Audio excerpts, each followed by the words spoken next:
નમસ્કાર મિત્રો, આજનો આ વિડીયો મારા એ બધા જ ભાઈઓ માટે છે જે પોતે સ્ટોક માર્કેટની અંદર ઇન્વેસ્ટમેન્ટ કરીને સારું એવું રિટર્ન જનરેટ કરવા માંગે છે અને અહીંયાથી આવનારા સમયમાં એક સારી એવી વેલ્થ ક્રિએટ કરવા માંગે છે.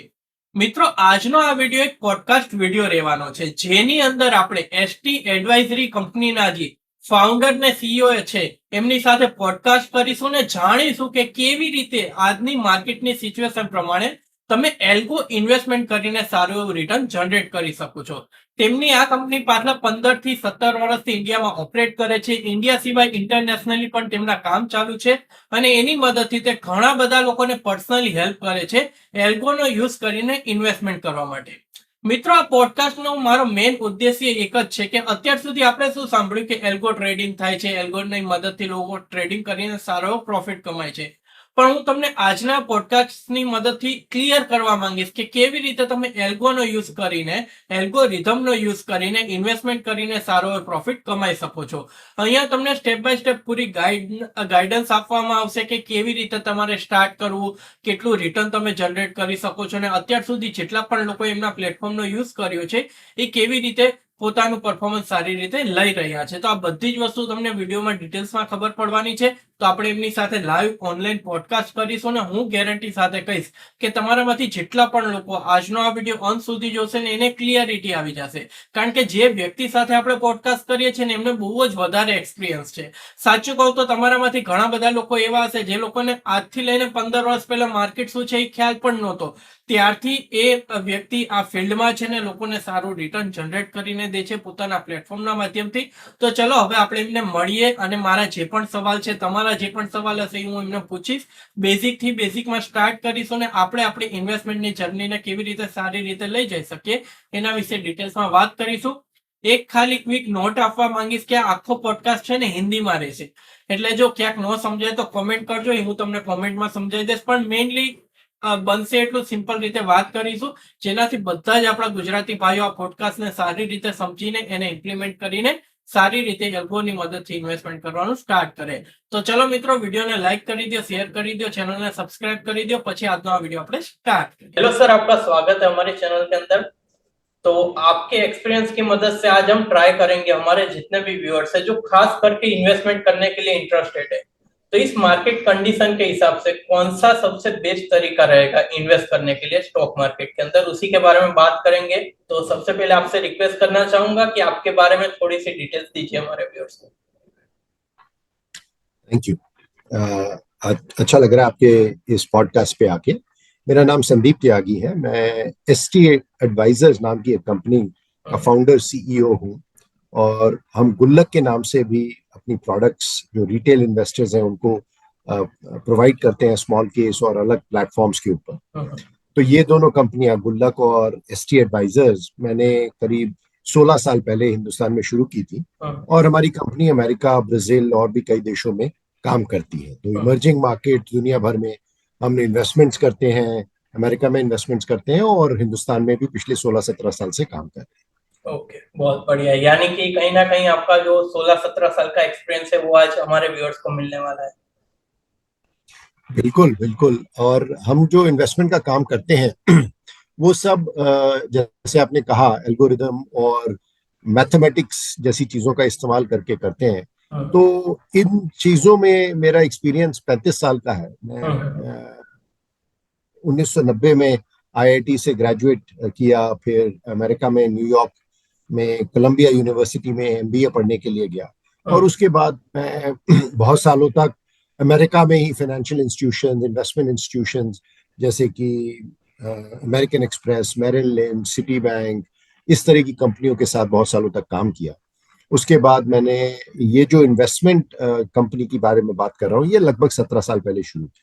तो बिल्कुल उसके बारे में जो भी हमने सीखा है अपनी जर्नी में वो मैं आपके सब दर्शकों के साथ शेयर करने के लिए बिल्कुल डिटेल में हम जाके बात कर सकते हैं. तो अभी सबसे पहला मेरा यही सवाल रहता है कि आपके पॉइंट ऑफ व्यू से जिसे हम कहते हैं कि फाइनेंशियल फ्रीडम, या फिर हम सोचे कि कहीं पर भी हमें पैसों के बारे में सोचना ना पड़े अपनी लाइफ को जीते हुए, तो इस चीज का एक्चुअल मीनिंग आपके लिए क्या है? और ओवर ऑफ द ईयर अभी तक जो भी चेंजेस काफी सारे आ रहे हैं फाइनेंशियल मार्केट के अंदर, तो आपका व्यू क्या है कि एट अ टाइम किस तरह से आप इस चीज को देखते हो? आपने दो बातें अलग अलग करी हैं। एक तो कि फाइनेंशियल फ्रीडम का मतलब क्या है, हम्म। और दूसरा कि मार्केट में क्या चेंजेस आ रहे हैं। हाँ। तो पहले फाइनेंशियल फ्रीडम की बात कर लेते हैं। फाइनेंशियल फ्रीडम का मतलब ये है कि जब आपको अपने दिन ब दिन जो भी आपके खर्चे हैं, जरूरतें हैं, उनको पूरा करने के लिए काम करके तनख्वाह कमाने की जरूरत न हो, हम्म। तो आप फाइनेंशियली फ्री हैं। हम्म। अब वो दो तरीके से हो सकता है, या तो आपका खर्चा बहुत कम है, बहुत ही सिंपल तरीके से रहते हैं, और जो भी थोड़ा बहुत आपके पास पैसा है वो काफी है आपकी जरूरतों के हम्म। लिए, या तो फिर आपने इतना इन्वेस्टमेंट किया हुआ है कि उससे रिटर्न इतना अच्छा आ रहा है हम्म। कि आप अपनी सारी जरूरतों को पूरा कर सकते हैं। जो भी आपकी जिम्मेदारियां हैं अपने परिवार की तरफ, बच्चों की तरफ, अपने तरफ, हम्म। वो सब आप पूरा कर सकते हैं। तो हम्म। फाइनेंशियल फ्रीडम का मतलब सिर्फ इतना ही है कि आपको अपने खर्चे पूरे करने के लिए काम करने की जरूरत नहीं है। ओके। सिर्फ आपकी अपनी सेविंग्स और इन्वेस्टमेंट से ही आप अपने खर्चे चला सकते हैं। बढ़िया। और इस चीज को जैसे कि बात करी कि अभी लोगों की लाइफस्टाइल चेंज होती रहती है। पहले क्या था कि जितना हमें खर्चा है उतने ही पैसे चाहिए, तो उस तरीके से हम जान सकते हैं कि चलो भाई जो भी सैलरी आ रही है उससे हमारा खर्चा निकल रहा है। बट अभी देखने जाए तो लोगों की लाइफस्टाइल भी चेंज हो रही है। तो मैंने जो एक क्वेश्चन में दो क्वेश्चन पूछे थे उसका रीजन यही था कि पहले सिर्फ आपको सैलरी के ऊपर फोकस करना था, बट अभी क्या है कि कहीं ना कहीं आपको इन्वेस्टमेंट करना पड़ेगा जहां से आपको एक्स्ट्रा इनकम आए। तो इसीलिए मैंने पूछा था कि पहले और अभी में क्या डिफरेंस है, कि पहले क्या मीनिंग था फाइनेंशियल फ्रीडम का, और पहले का आपने बता दिया, तो अभी के टाइम के हिसाब से लोगों को किस तरह से देखने चाहिए सैलरी के अलावा? बिल्कुल जरूरी ये है कि अगर आपके खर्चे आपकी सैलरी के साथ साथ ही बढ़ने लग जाएंगे और बढ़ते रहेंगे, तो आप कभी भी एक फाइनेंशियल फ्रीडम और इंडिपेंडेंस की तरफ नहीं जा पाएंगे। सही बात। तो अगर आप एवरेज देखें पूरे देश की, तो लगभग 25 से 30% जो भी लोग कमाते हैं वो हम्म। किसी तरह से सेव करते हैं। सही। चाहे वो अपने घर के पैसे में लगा रहे हो, चाहे उससे सोना खरीद रहे हो, या कोई फाइनेंशियल इन्वेस्टमेंट, हम्म। स्टॉक मार्केट, म्यूचुअल फंड, कुछ भी खरीद रहे हो। हम्म। पर लगभग 30% on average savings rate Hindustan में है, तीस ओ। परसेंट से थोड़ा कम। हम्म। तो अगर आप ओवरऑल जितना कमाते हैं वो सब खर्च कर देते हैं, तो कभी भी आपकी इंडिपेंडेंस की वो स्टेट आएगी नहीं। सही। इसलिए सबसे जरूरी बात यह है कि आप पहले अपने लिए इन्वेस्टमेंट करें, हम्म। फिर जो पैसे बच जाते हैं उससे अपने जो भी मनपसंद के शौक हैं, खर्चे हैं, वो पूरे करें। ऑफ कोर्स खाने पीने बेसिक खर्चे तो पूरे करने जरूरी हैं, हम्म। किराया देना है या अपनी जो भी जिंदगी की बेसिक जरूरतें वो तो पूरी करनी है, हम्म। वो करिए। सेविंग्स करिए, और फिर जो भी आपकी मन पसंदीदा चीजें हैं, घूमने जाना है, खाने पीने जाना है, बाहर कुछ और चीजें खरीदनी है, वो सब उन चीजों के बाद आना चाहिए। तो हम्म। जो लोग इस तरह से जीते हैं कि वो पहले जरूरी चीजें पूरी करते हैं, जिसमें इन्वेस्टमेंट एक ऐसी बड़ी जरूरी चीज है, हम्म। वो हमेशा अच्छे से अपनी फाइनेंशियल प्लानिंग कर सकते हैं और किसी ना किसी स्टेज पे फाइनेंशियली फ्री भी हो जाएंगे, इंडिपेंडेंस को प्राप्त कर लेंगे। हम्म। पर अगर आपका खर्चा आपकी इनकम के साथ साथ ही बढ़ता रहेगा, और कभी आपके पास एक जमा नहीं होगी, आपके पास एक एसेट, तो हम्म। कभी इन्वेस्टमेंट इनकम भी नहीं होगी और आपको सारी उम्र काम करना पड़ेगा। और आजकल बहुत सारे लोगों को पेंशन भी नहीं मिलती है, तो हम्म। वो भी आपको अपनी रिटायरमेंट का खुद ही देखना है। बहुत हम्म। सारे लोगों के पास अपना कोई जमीन या रेंटल प्रॉपर्टीज, इस तरह की चीजें अगर आपने नहीं बनाई हुई, तो हम्म। आपको, अगर आप 100% सिर्फ जॉब पे ही डिपेंड करते हैं, हम्म। तो वो कहीं ना कहीं एक मुश्किल आप डाल सकता है। हम्म। इसलिए यंग लोगों के लिए जो इस बारे में सोचना शुरू कर रहे हैं, उन्हें इस तरह का अपना मन में फॉर्मूला बना के रखना चाहिए कि कुछ प्रतिशत, हम्म। 20% हो, 25% हो, अच्छा है 30% हो, क्योंकि इस यंग लोगों की जिम्मेवारियां भी कम होती हैं। तो आप ज्यादा सेविंग करके अपना एक कॉर्पस बनाना शुरू करें, जिससे आपकी इन्वेस्टमेंट इनकम आनी शुरू हो। ओके, तो यहाँ पर आपने बहुत ही अच्छी तरह से एक्सप्लेन करा। बट आज के टाइम पर मैं भी काफी सारे लोगों से मिलता रहता हूँ, काफी सारे हमारे व्यूअर्स हैं, उनसे भी बातचीत होती रहती है। लोगों के मन में ना एक मिथ है, जब भी हम बोलते हैं ना कि पूरा खर्चा नहीं करना चाहिए, आगे का सोचना चाहिए, सारा सेविंग करनी चाहिए, तो लोग ये सोचते हैं, फॉर एग्जाम्पल किसी की इनकम है 1 लाख रुपए और उसे बोलते हैं कि 30% आप सेव करो, तो मैक्सिमम और खास करके हमारे गुजरात में लोग क्या करते हैं, वो 30% यानी कि 30,000 रुपीज हो गए, उसे बैंक अकाउंट में रख दिए। तो मैं आपके एक्सपीरियंस से पूछना चाहूंगा, एक सेविंग और एक इन्वेस्टमेंट दोनों चीज तो अलग अलग है। लोगों को लगता है कि चलो भाई 30,000 हम बचा रहे हैं वो हमारे बैंक में पड़े, बट उनको समझाना पड़ेगा वही पैसा आपको पैसे कमा के दे सकता है। तो ये सेविंग वर्सेस इन्वेस्टमेंट, इसका थोड़ा आप क्लियर करें कि किस तरफ फोकस करना चाहिए लोगों को। देखिए, आप जो पैसा कमाते बचाते हैं उसको आप कई तरीके से रख सकते हैं। आपने एक बताया कि बैंक में रख लीजिए, उसमें तो 3 4 5% रिटर्न से ज्यादा नहीं है। अगर आपने एफडी करा ली तो 7% रिटर्न आ जाएगा। अगर आपने उसी चीज से कोई प्रॉपर्टी खरीद ली या सोना खरीद लिया तो over long period of time in सब चीजों का रिटर्न जो है वो लगभग 7 8% ही आता है। अगर आप पिछले 5 साल का रिकॉर्ड 50 साल का रिकॉर्ड देखें तो पैसा इन्वेस्टमेंट कहाँ से आता है? वो आता है जब आप किसी प्रोडक्टिव बिजनेस में पैसा लगाते हैं। प्रोडक्टिव बिजनेस में पैसा लगाने से पैसा क्यों बनता है ये समझना पड़ेगा। जब आप किसी कंपनी में, मान लीजिए रिलायंस है, इन्फोसिस है, टीसीएस है, एशियन पेंट्स है, कोई भी कंपनी में पैसा लगाते हैं, उसका शेयर खरीदते हैं, वो कंपनी हर साल कुछ प्रॉफिट कमाएगी, उस प्रॉफिट में से आपको डिविडेंड देगी और बाकी प्रॉफिट से बिजनेस में ही इन्वेस्ट करके अगले साल और बड़ी कंपनी बनाएगी। तो आपका जो पैसा है वो हर साल थोड़ा थोड़ा कंपाउंड करते करते करते करते 10 15 20 साल में बहुत ही वैल्यूबल बन जाए। तो ये जो कंपाउंडिंग इफेक्ट है ये सिर्फ प्रोडक्टिव बिजनेस या स्टॉक मार्केट या कंपनियों में ही इन्वेस्ट करने से आपका पैसा ग्रो कर सकता है। और अगर आप पिछले 50 70 साल का डेटा देखेंगे तो बिल्कुल क्लियरली दिखाई देता है कि स्टॉक मार्केट इन्वेस्टमेंट में एवरेज रिटर्न करीब 15%, पूरी दुनिया भर में देखें, अमेरिका में देखें तो लगभग 12% आता है। और जो फिक्स्ड इनकम है, फिक्स्ड डिपॉजिट है, सोना है, रियल एस्टेट है, इन सब चीजों में 6 7 8% से ज्यादा नहीं आता। तो आपका लगभग 5 6% पर साल का फर्क पड़ना शुरू हो जाता है। अगर मेरा 5 6% का फर्क पड़ रहा है हर साल, तो हर 10 12 साल में दुगना पैसा हो जाएगा मेरे पास। अगर कोई आदमी सेविंग कर रहा है 40 साल में, तो आप ये समझ लीजिए कि उसके पास लगभग 16 गुना पैसा होगा। जो आदमी अपनी पूरी जिंदगी में 1 करोड़ रुपया बचा पाता एफडी करके या उस तरह से, उसके पास 16 करोड़ होगा।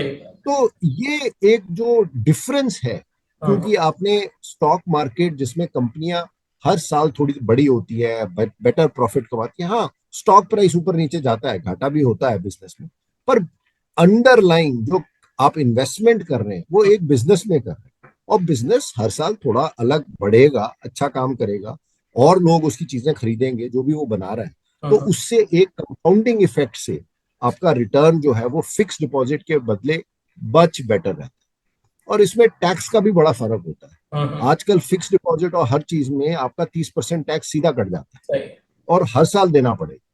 पर अगर आप कोई इन्वेस्टमेंट करते हैं, मान लीजिए आपने इंडेक्स का एक म्यूचुअल फंड या ईटीएफ ही खरीद लिया, जब तक आप उसे बेचते नहीं है कोई टैक्स नहीं लगता। तो इसलिए आपका एक ग्रोथ जो है वो बिना टैक्स के लगातार होता रहता है और उसका बहुत ही जबरदस्त इफेक्ट होता है जब आप इन चीजों को 20 30 साल के ऊपर देखते हैं। सही है, बहुत बढ़िया है। तो ये आपका सजेशन मुझे अच्छा लगा कि आपने पूरी तरह से एक्सप्लेन करा कि सेविंग तो करनी चाहिए, चलो थोड़ा इमरजेंसी फंड रखा, बट मैक्सिमम फोकस आपका इन्वेस्टमेंट पर होना चाहिए, और खास करके स्टॉक मार्केट के अंदर इन्वेस्टमेंट। तो वैसे देखने जाए तो आज के टाइम पर स्टॉक मार्केट के अंदर इतनी सारी कंपनियां हैं, इतने सारे कंपनी के हमें स्टॉक सिलेक्ट करने का ऑप्शन मिल जाता है। तो उसमें से बेस्ट सिलेक्शन हम किस तरह से कर सकते हैं, और खास करके जिस चीज के लिए आज हम बात कर रहे हैं क्वांट इन्वेस्टिंग, तो ये क्या है, एक सिंपल सी लैंग्वेज में आप समझाइए। देखिए, इन्वेस्टमेंट के दो तरीके हैं। एक तरीका है जो हर इन्वेस्टर, हर साधारण इन्वेस्टर जो बहुत ज्यादा टाइम नहीं दे सकता है, बहुत ज्यादा एक्सपीरियंस नहीं है, उसके लिए ठीक है।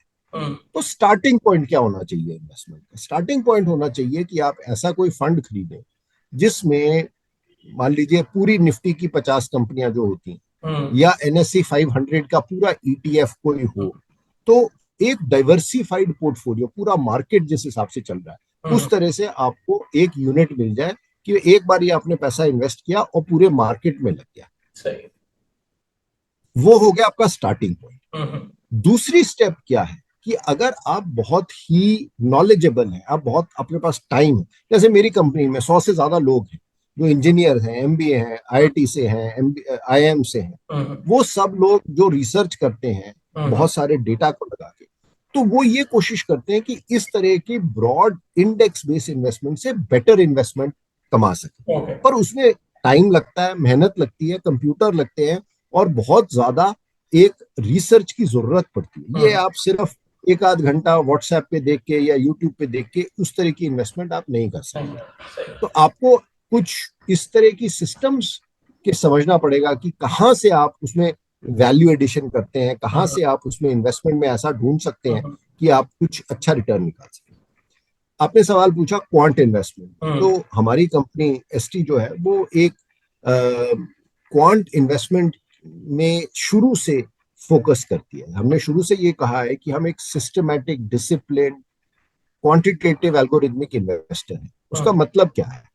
हम जब भी किसी कंपनी को देखते हैं तो लगभग 500 तरीके या 700 तरीके से हम उसके हर एक पहलू को, हर एक एंगल को स्टडी करते हैं। उस कंपनी का मोमेंटम कितना है, प्राइस कितनी बढ़ रही है, उसकी अर्निंग ग्रोथ क्या है, वॉलेटिलिटी कितनी है, उसमें लोन कितना, डेट कितना लिया हुआ है, डिविडेंड कितना देती है, उसमें प्रोमोटर का पैसा कितना लगा हुआ है, म्यूचुअल फंड्स का कितना पैसा लगा हुआ है, कम हो रहा है, ज्यादा हो रहा है। ये सब चीजों को अगर आप एक एक एक एक करके गिनते हैं तो कई 100 फैक्टर्स बोलते हैं हम उन चीजों को ट्रैक करते हैं। तो अब आप समझिए कि 500 कंपनियां हैं एनएससी 500 में, उन 500 कंपनियों पे करीब 800 चीजें हर कंपनी के बारे में हम जानते हैं।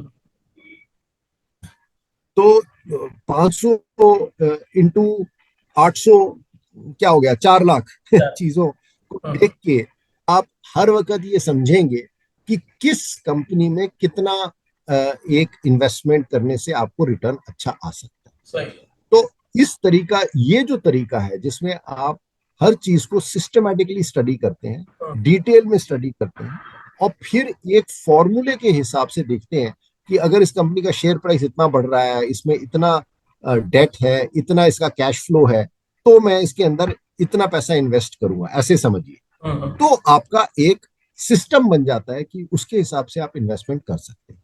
इस चीज को क्वांटिटेटिव इन्वेस्टमेंट कहते हैं कि इन्वेस्टमेंट ऐसा नहीं है कि एक पोर्टफोलियो मैनेजर ने सुबह अखबार पढ़ा, इकोनॉमिक टाइम्स पढ़ा या सीएनबीसी देखा और कहा कि हाँ ये ठीक लग रहा है, इसके अंदर पैसा लगाते हैं। पर ऐसा सिस्टम है कि रोज ये जो 4 लाख डेटा पॉइंट्स हैं ये हमारे सिस्टम में आते हैं, कंप्यूटर से उनको प्रोसेस किया जाता है और उसके बाद एक सिस्टमैटिक बेसिस पे ये डिसाइड किया जाता है कि किस कंपनी में कितना इन्वेस्टमेंट रहना चाहिए। बढ़िया।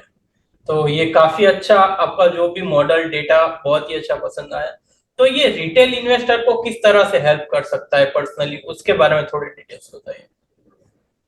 तो रिटेल इन्वेस्टर को 2-3 तरीके से ये हेल्प कर सकता है। एक तो हम अपना जो पोर्टफोलियो सारा रिसर्च करके लगभग 15 स्टॉक्स पिक करते हैं हर महीने के लिए कि इस महीने में आप इन 15 स्टॉक में इन्वेस्ट कर सकते हैं। वो हम पोर्टफोलियो आपको एक स्मॉल केस या हमारे वेबसाइट गुल्लक.com पे जाके आप ढूंढ सकते हैं। तो अगर आप उस पर सब्सक्राइब करें तो आपको हर महीने हम एक फिक्स्ड फी के ऊपर ये बता सकते हैं कि आप इन 15 स्टॉक्स में या 20 स्टॉक्स में इन्वेस्ट कर सकते हैं। उससे आपको एक हर महीने अपने हमारी रिसर्च का एक ये बेनिफिट मिलता रहेगा कि अब क्या मार्केट में चेंज आया है, कौन सा सेक्टर अच्छा कर रहा है, कौन सा कंपनी अच्छा कर रही है और उसके हिसाब से आपका क्या पोर्टफोलियो होना चाहिए। दूसरा, अगर आपके इन्वेस्टर्स 50 लाख से ज्यादा इन्वेस्ट कर सकते हैं तो हमारे पास एक पीएमएस सिस्टम भी है। पीएमएस सिस्टम में हम ये रिस्पॉन्सिबिलिटी लेते हैं कि हम ही एग्जीक्यूट करेंगे आपके बिहाफ पे। तो आप पैसा हमें देंगे, हम उसको मैनेज करेंगे, सब सिक्योरिटीज आपके नाम में रहेंगी, पर वो कब खरीदना है, कब बेचना है, कितने प्राइस पे खरीदना है, किस तरीके से उसको मैनेज करना है, वो सब फिर हमारी जिम्मेवारी होती है और आपको एक फिक्स्ड फी देनी होती है जिसके हिसाब से आप अपनी इन्वेस्टमेंट चला सकते हैं। तो पहले सिस्टम में हमारे कई दसियों हजार इन्वेस्टर्स जो हैं वो इस तरह से इन्वेस्ट करते हैं कि वो हर महीने हमसे मॉडल पोर्टफोलियो ले लेते हैं और फिर अपनी ही ब्रोकरेज कंपनी में, चाहे वो कहीं से भी ट्रेडिंग करते हो, जीरोधा में हो, ग्रो में हो HDFC में हो, अपने ही अकाउंट में जाके वो अपने आप इन्वेस्टमेंट कर सकते हैं और उसको मॉनिटर कर सकते हैं। और ये जो 50 लाख से ऊपर PMS वाला सिस्टम है, इसके अंदर हम वो सारा काम उनके लिए करते हैं, उन्हें कुछ करने की जरूरत नहीं है, सिवाय इसके कि वो एक अपनी इन्वेस्टमेंट अमाउंट हमें दे दें और फिर हम उनके बिहाफ पे सारी इन्वेस्टमेंट का काम कर सकते हैं। ओके, तो इस तरह से 100 पूरी तरह से हेल्प करते हैं। अगर आप सेल्फ करना चाहो तो भी बढ़िया है, अगर आप आपके थ्रू करवाना चाहे तो भी बढ़िया है। अभी यहाँ पर आपने एक जी, ब्रांड के बारे में बात करी, आप ही का गुल्लक करके है, तो उसने किस तरह से रिटेलर्स को हेल्प करी और इन फ्यूचर आपका क्या प्लान है गुल्लक को लेके कि किस तरह ज्यादा से ज्यादा रिटेलर्स को हेल्प कर सके? देखिए गुल्लक ने पिछले 2-3 साल में काफी अच्छा काम किया है। उसका जो रिटर्न है वो अगर आप देखेंगे तो पिछले 4 साल के अंदर इंडेक्स का एवरेज रिटर्न इंक्लूडिंग अभी काफी नीचे गिर गया पिछले 5 महीने में, लगभग 17%, 17% एवरेज रिटर्न आया है पिछले 2-3 सालों में। और जो ये गुल्लक गियर 6 है, इसका रिटर्न 30% से ऊपर आया है, तो ऑलमोस्ट डबल रिटर्न के हाँ। हिसाब से वो प्रोडक्ट चल रहा है। गुल्लक के अंदर एक और खास बात है कि हम सिर्फ आपको एक बहुत ही अग्रेसिव प्रोडक्ट नहीं देते, क्योंकि बहुत अग्रेसिव प्रोडक्ट सब लोगों के लिए ठीक नहीं है। ठीक हम उसके अंदर कई तरह के प्रोडक्ट्स देते हैं जिनको हम बोलते हैं गुल्लक गियर्स। तो गुल्लक गियर्स समझने की थोड़ी सी जरूरत है। जिस तरह से हम गाड़ी चलाते हैं, अगर सड़क बिल्कुल क्लियर है और वेदर एकदम ठीक है और कहीं कोई रश नहीं है और हमें गाड़ी चलानी बहुत अच्छे से आती है, तो हम गाड़ी गियर 6 में चलाएंगे और ज्यादा स्पीड पे चलाएंगे। अगर बारिश हो रही है, अंधेरा है और थोड़ा सा रिस्क है, तो हम गाड़ी थोड़ा गियर 3 या 4 में चलाएंगे और धीरे धीरे चलाएंगे। इसी तरह इन्वेस्टमेंट में जो हमारी काबिलियत है, जो हमारी रिस्क लेने की कैपेसिटी है, उसके हिसाब से इन्वेस्टमेंट करना चाहिए। तो हम ये रिकमेंड करते हैं कि अगर आपकी इन्वेस्टमेंट, आप थोड़ा सा कंजर्वेटिव हैं, आप इतना रिस्क नहीं लेना चाहते, तो आप गुल्लक गियर 3 या 4 में इन्वेस्ट कीजिए। जैसे इसी पीरियड में, जो पिछले 2 साल का पीरियड है, 3 साल का पीरियड है, उसमें अगर आप गुल्लक गियर 3 में इन्वेस्ट करते हैं तो आपका रिटर्न 17% ही आता है। पर इस वक्त जहां मार्केट 17-18% गिर चुका है, वहां पे आपकी पोर्टफोलियो सिर्फ 5-6% ही गिरी, तो आपका रिस्क कम हो। कम। पर अगर आप पूरा रिस्क लेके चलना चाहते हैं, जो कि गुल्लक गियर 6 है, तो हाँ, आपको रिटर्न अच्छा मिल सकता है, पर आपका रिस्क भी पूरा होगा, ज्यादा ही होगा। तो ये चीजें समझनी जरूरी है, और इसीलिए हमने गुल्लक में ये गियर बेस्ड सिस्टम बनाया है। उसके बाद जो लोग स्पेशल इंटरेस्ट लेना चाहते हैं कि भाई मैं छोटी कंपनी में इन्वेस्ट करना चाहता हूँ, बड़ी कंपनी के बारे में तो सबको पता है, पर छोटी छोटी कंपनियां जो नई नई आ रही हैं उनमें कैसे इन्वेस्ट किया जाए, इसलिए हमने मार्केट कैप बेस्ड पोर्टफोलियो भी बनाए हैं। स्मॉल कैप का अलग पोर्टफोलियो है, मिड कैप का अलग पोर्टफोलियो है, लार्ज कैप का अलग पोर्टफोलियो। तो जो इन्वेस्टर्स सिर्फ एक तरह का रिस्क लेना चाहते हैं कि सिर्फ स्मॉल कैप में या मिड कैप में इन्वेस्ट करते हैं, वो भी कर सकते हैं। तो इस तरह से हमने एक सेट ऑफ प्रोडक्ट्स बनाया है जिसके थ्रू एक इन्वेस्टर अपनी जो भी उनकी इन्वेस्टमेंट फिलॉसफी है उसके हिसाब से इन्वेस्ट कर सकते हैं। तो अभी काफी सारे ऐसे इन्वेस्टर है जो कि ऑलरेडी इन्वेस्ट करके बैठे हैं, और काफी सारे ऐसे जो कि नया इन्वेस्ट करना चाहते हैं, तो ये दोनों तरीके के रिटेलर्स आपकी इस सर्विस का यूज कर सकते हैं क्या? तो बिल्कुल, इन्वेस्टमेंट आप किसी भी टाइम पे कर सकते हैं, और वैसे बेस्ट इन्वेस्टमेंट का तरीका यही होता है कि आप धीरे धीरे अपना इन्वेस्टमेंट पोर्टफोलियो बढ़ाएं। कभी भी ऐसा जरूरी नहीं होता कि जो भी आप कर रहे थे कंप्लीटली उसको बदल के एकदम नया काम शुरू कर दो। पहले समझिए, देखिए क्या रिटर्न आते हैं, आपको समझ आता है नहीं आता, आपके टेम्परामेंट, आपकी अंडरस्टैंडिंग के साथ जो चीज मैच करती है उसमें ही इन्वेस्टमेंट करना चाहिए। तो जो नए इन्वेस्टर्स हैं वो शुरू कर सकते हैं अपना थोड़ा सा अमाउंट, 5%, 10% इन्वेस्ट करके, फिर आप देखिए 6 महीने, 12 महीने कैसे आपको समझ आता है, उसके बाद जो एग्जिस्टिंग इन्वेस्टर्स हैं और मे बी अपने इन्वेस्टमेंट से खुश नहीं है, उनके लिए सजेशन ये होगा कि वो ओवरऑल मैनेजर को का ट्रैक रिकॉर्ड देखें 2-3 साल का। मैं ये नहीं कहता कि अगर आपने जहां भी इन्वेस्ट किया पिछले 2-3-4 महीने में अच्छा रिटर्न नहीं आया तो छोड़ दो उसको, वो कभी भी सफल नहीं होता। इसलिए जो ये इसको बोलते हैं परफॉर्मेंस चेजिंग, कि जिसका मार्केट में रिटर्न अच्छा आया सारे लोग उसकी तरफ भागते हैं, इसलिए वो इन्वेस्टमेंट कभी अच्छे से फल नहीं देती है। आप पूरी रिसर्च करिए, समझिए किसकी क्या काबिलियत है, क्या उनका स्टाइल है, क्या काम करने का तरीका है, कितनी एक्सपर्टीज है, क्या उन्होंने इन्वेस्टमेंट की है। और जहां फिर एक बार आपको भरोसा आ जाता है, फिर आप उसके बाद उसके साथ छोड़ दीजिए, थोड़ी देर जुड़ के रहिए और उनको अपना काम करने का एक मौका दीजिए। चाहे आप हमारे साथ करें या किसी भी और इन्वेस्टमेंट हाउस के साथ करें, ये एक बेसिक तरीका बहुत जरूरी है। और कई इन्वेस्टर्स मैं देखता हूँ बड़े इम्पेशेंट हो जाते हैं, अगर 1 महीना रिटर्न नहीं आया, 2 महीना रिटर्न नहीं आया, तो फटाक से बदल के कि पिछले महीने कौन से फंड का अच्छा रिटर्न आया उसमें चले जाए।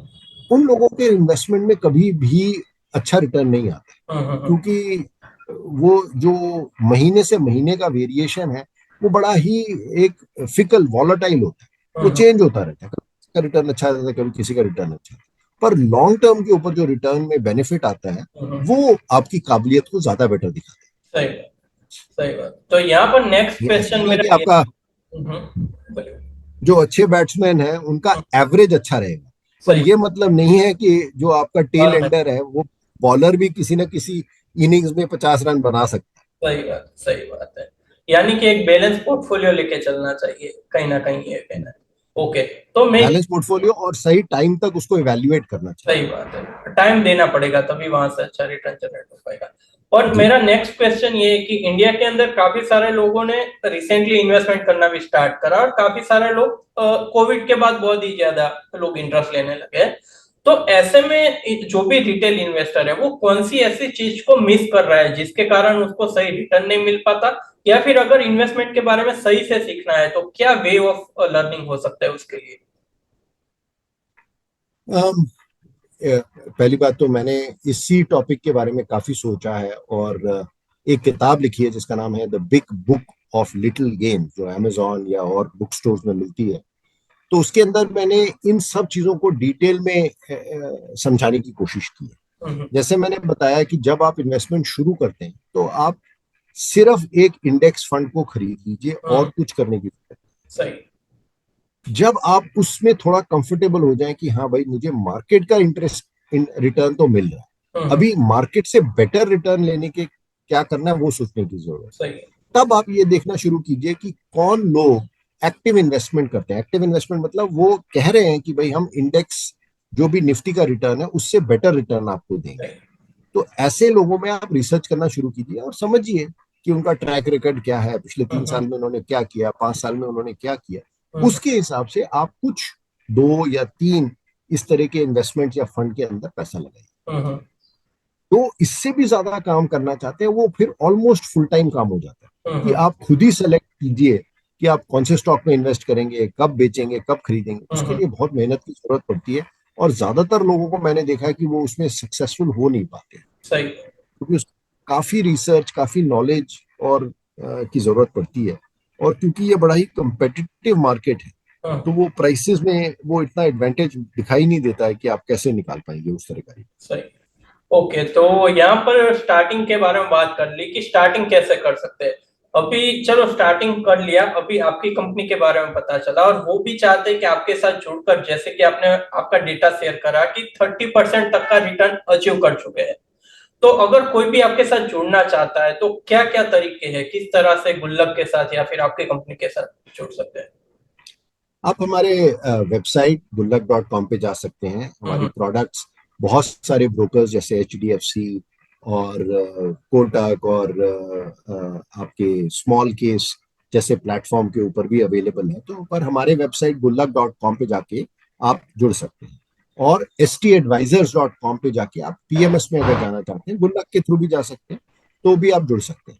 पर जैसे हमारा इंस्टाग्राम, यूट्यूब चैनल, इन सब जगह पे हम ये इस तरह की इंफॉर्मेशन प्रोवाइड करते हैं। तो आप पहले तो जो मैंने किताब आपको बताई the little book of big games वो देखिए। फिर जो हमारे सोशल मीडिया प्रॉपर्टीज हैं, चाहे इंस्टाग्राम, यूट्यूब या लिंक्डइन पे है, उसमें आप फॉलो करना शुरू कीजिए। तो आपको बहुत सारी डिटेल्ड इंफॉर्मेशन मिलनी शुरू हो जाएगी, जिससे आपको एक कॉन्फिडेंस आएगा कि ये कंपनी, ये टीम इन्वेस्टमेंट्स के बारे में बहुत कुछ जानती है। सही है। तब अगर आपको ठीक लगे तो आप इन्वेस्टमेंट इन वेबसाइट्स पे जाके आप सब्सक्राइब कर सकते हैं और हमारे साथ जुड़ सकते हैं। ओके, बहुत ही बढ़िया। तो मैं भी आशा करूंगा कि काफी सारे लोग आपके साथ जुड़कर उनकी इन्वेस्टमेंट की जर्नी स्टार्ट करेंगे या फिर एक अच्छे से फ्लो को आगे बढ़ा पाएंगे। अभी लास्ट क्वेश्चन यही रहेगा कि ज्यादातर जो भी हम हमारे चैनल को फॉलो करते हैं वो यंगस्टर है, 25-30 ईयर्स ओल्ड। तो उनको आप अपने एक्सपीरियंस से क्या एडवाइस लास्ट में देना चाहोगे? देखिए, कुछ बातें तो हमने कवर कर ही ली हैं, पर उनको समराइज कर देते हैं। पहली बात तो ये है कि आपकी फाइनेंशियल इंडिपेंडेंस अगर आपको चाहिए तो सिर्फ अपनी सैलरी के ऊपर डिपेंड करना ठीक नहीं है। सेविंग्स करना और इन्वेस्टमेंट करना बहुत जरूरी है। नंबर 2, इन्वेस्टमेंट कहाँ करनी चाहिए, वो है आपको कुछ हिस्सा जो है वो जरूर security, stock market, mutual fund में इन्वेस्ट करना चाहिए, क्योंकि सिर्फ वही एक ऐसा एरिया है जहां आपका रिटर्न फिक्स्ड इनकम से ज्यादा आ सकता है। ना गोल्ड में, ना वो सब अच्छा है सिक्योरिटी के लिए, डाइवर्सिटी के लिए, पर ग्रोथ जो है वो मार्केट से ही आती है। नंबर 3 चीज ये है कि स्टार्टिंग में आप सिर्फ एक ब्रॉड इंडेक्स में इन्वेस्ट कीजिए, उससे ज्यादा करने की कुछ जरूरत नहीं है। ऐसा करेंगे तो आप आधे से ज्यादा इन्वेस्टर से बेटर ही रिटर्न कमाएंगे। उससे ज्यादा करने की तब जरूरत पड़ेगी जब आप इतना समझ सकें कि कौन से एडवाइजर या कौन सी प्रोडक्ट में इन्वेस्ट करना है, और उसको सीखने के लिए आपको थोड़ा सी मेहनत करनी पड़ेगी, देखना पड़ेगा उनका रिटर्न क्या है, रिस्क क्या है, क्योंकि बहुत से लोग सिर्फ रिटर्न देखते हैं और वो भी सिर्फ पिछले 6 महीने का, 1 साल का। तो आपको थोड़ा लंबे टर्म का रिटर्न देखना पड़ेगा और कितना उनका वॉलेटिलिटी रहा है ये भी देखना पड़ेगा। ये 4 स्टेप्स हैं। सही है, बहुत ही बढ़िया। थैंक यू सर, आपने टाइम निकाला और इतनी बढ़िया एडवाइस दी। तो मैं भी व्यूअर्स से अपील करना चाहूंगा कि आप गुल्लक.com पर जाके विजिट करिए, प्लस इस वीडियो को जितना हो सके उतना शेयर करिए ताकि बाकी इन्वेस्टर को भी हेल्प मिल सके। Thank you sir for your time. Thank you.